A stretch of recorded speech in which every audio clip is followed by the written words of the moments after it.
삼심 아카데미. 수산, 한산, 근산, 그리고 사타구니 탈장, 서해부 탈장까지 해서 혈산까지 토론했고, 신유혈에서 아래로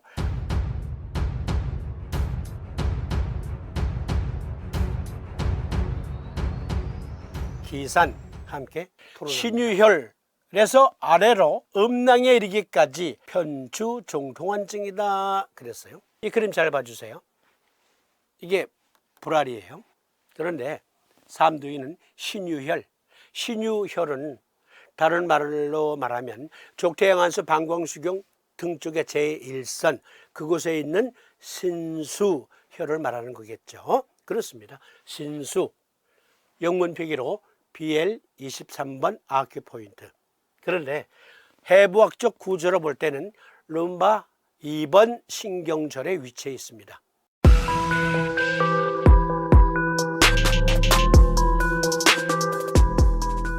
거기서부터 불알에 이르기까지 때때로 전체가, 때로는 불알만, 때로는 신장만 아플 수 있어요. 편추라는 말은 그렇죠. 짝불알. 이거 잘 보세요. 새알이, 계란이, 달걀이 2개가 있는데 이건 밑으로 채워졌어. 그리고 뭔가 꼬였네요. 정맥이 부풀었어요. 꼬이면서 부푼 형상입니다. 짝불알, 이것을 삼두인께서는 편추가 어떻게 되었다고요? 종통, 이렇게 부었다. 짝불알로 인해 종통, 즉 붓고 아프다. 종이라는 말은 종기라는 말 같은 표현이잖아요. 그러니까 고환 통증도 있다. 어떤 경우에는 요통을 수반할 수도 있다. 신유혈초부터 음낭까지 간단 해부학, 초간단 요약으로 보는 해부학. 이쪽 먼저 잘 봐주세요.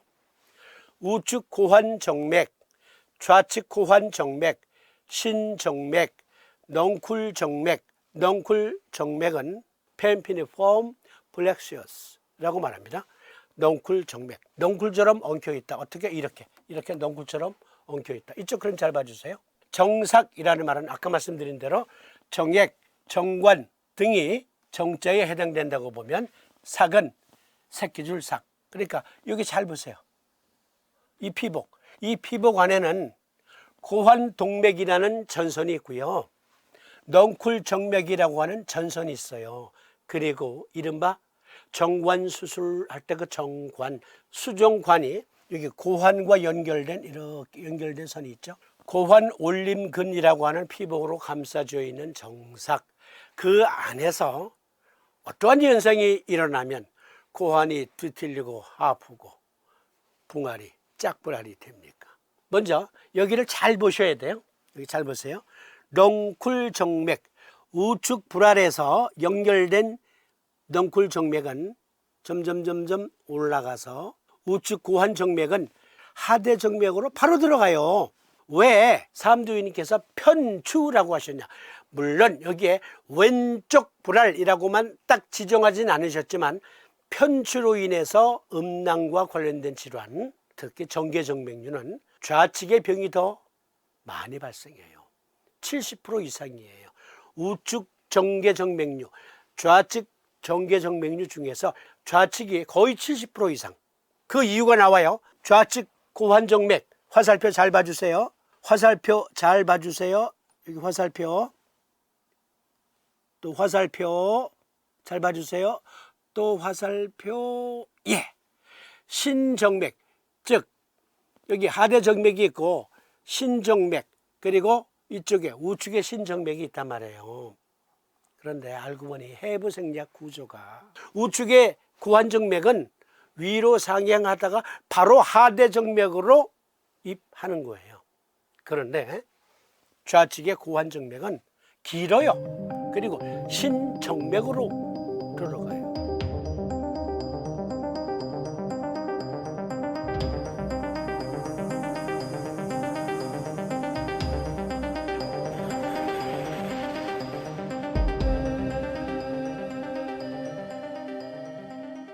그러니까 부하가 걸려도 어느 쪽이 더 많이 걸리겠어요. 부하가 걸린다고 할 때 하대정맥은 넓은 강이니까 우측의 넝쿨정맥은 막히는 경우가 드물어요.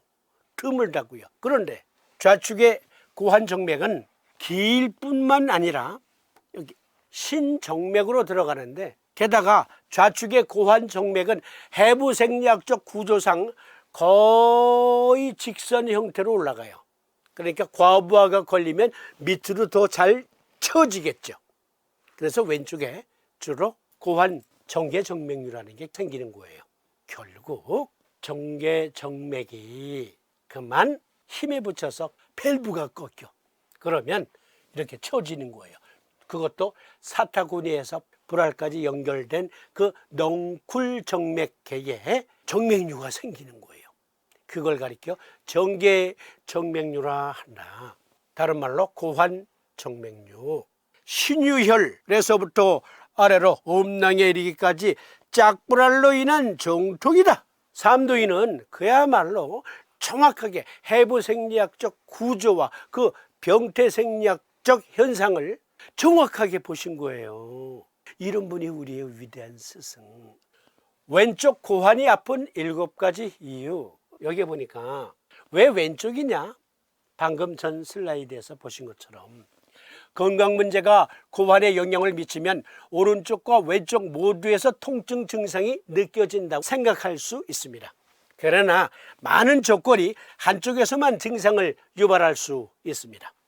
이는 왼쪽 고환의 해부학적 구조가 오른쪽과 약간 다르기 때문입니다. 특히 왼쪽 고환은 정맥 문제로 인한 정맥류와 음낭 내부의 고환이 뒤틀린 고환 염전과 같은 여러 조건에 더 취약합니다. 그러니까 여기 넝쿨 정맥, 동맥, 그리고 수정관이 하나의 튜브에 들어있단 말이에요. 그런데 넝쿨 정맥 관이 정액 수송관을 이렇게 얽어매고 있어요. 그런데 이게 부었어요. 그러면 반작용으로 뒤틀려요. 염전이 일어나요. 극심한 통증이 나타날 수 있고, 또 정관을 막아요. 누르잖아요. 정액이 제대로 음경으로 전달이 안 되죠. 그래서 남성 불임의 많은 부분, 남자 때문에 생긴 경우 알고 보면 이 정계정맥류, 이것 때문일 수가 있다. 고환염전, 고환이 막 뒤틀리는 거, 그거 정계정맥류와 관계가 있다. 왼쪽 정자정맥은 왼쪽 신정맥으로 배출됩니다. 오른쪽 정자정맥은 하대정맥으로 직접 배출됩니다. 삼도인께서는 폐에 속한 질 아셨지만 간정격을 써야 될 증도 있을 수 있어요. 대장정격, 비정격, 방광정격증, 그리고 신정격증 등등이 있을 수 있습니다. 아마도 삼도인께서는 여러 환자들을 다양하게 치료하셨을 거예요. 삼도인은 이 중에서 이 환자는 폐 때문에 생긴 거네 라고 하신 것이지, 이 정계정맥류가 무조건 폐정격증만 있는 건 아니에요. 다시 말씀드리면 여러 환자들 중에서 당시의 시대적 배경으로 볼 때 폐정격증 환자가 더 많이 관찰되었다. 과학적인 근거 있습니까? 미국 국립보건원의 한 논문을 찾아보니까 정계정맥류와 만성 폐쇄성 폐질환의 연관성이라는 논문이 있어요. 결론, 이 논문의 결론만 인용해 봅니다.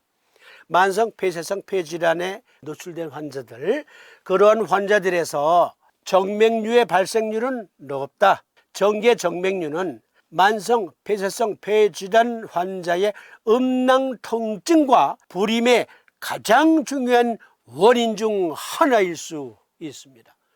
그러니까 기산증은 무조건 폐허증이다 이렇게만 생각하시지 마시고, 폐허증인 기산증 환자도 있고, 간정격을 써야 할 간허증의 기산증, 대장허증의 기산증, 비허증의 기산증, 방광허증의 기산증, 그리고 신허증의 기산증도 있다. 그러 환자들의 상태를 잘 파악할 줄 알아야 돼요. 삼도인은 만성 폐쇄성 폐질환과 관계된 환자들 중에서 기산증의 비뇨생식기 질환을 많이 보실 수 있었던 것. 여기 만성 폐쇄성 폐질환에는 만성 기관지염도 들어있잖아요. 일단 폐정격을 써야 될 증은 폐정격을 써야 될 몸에 폐의 어떠한 취약점을 갖고 있는 분이 만약에 정계정맥류 질환을 갖고 있다. 그러면 폐전격. 다음 시간에는 이 각각의 증들과 관련된 무엇을 고찰해 보아야 할 것인가 살펴보기로 하겠습니다. 그리고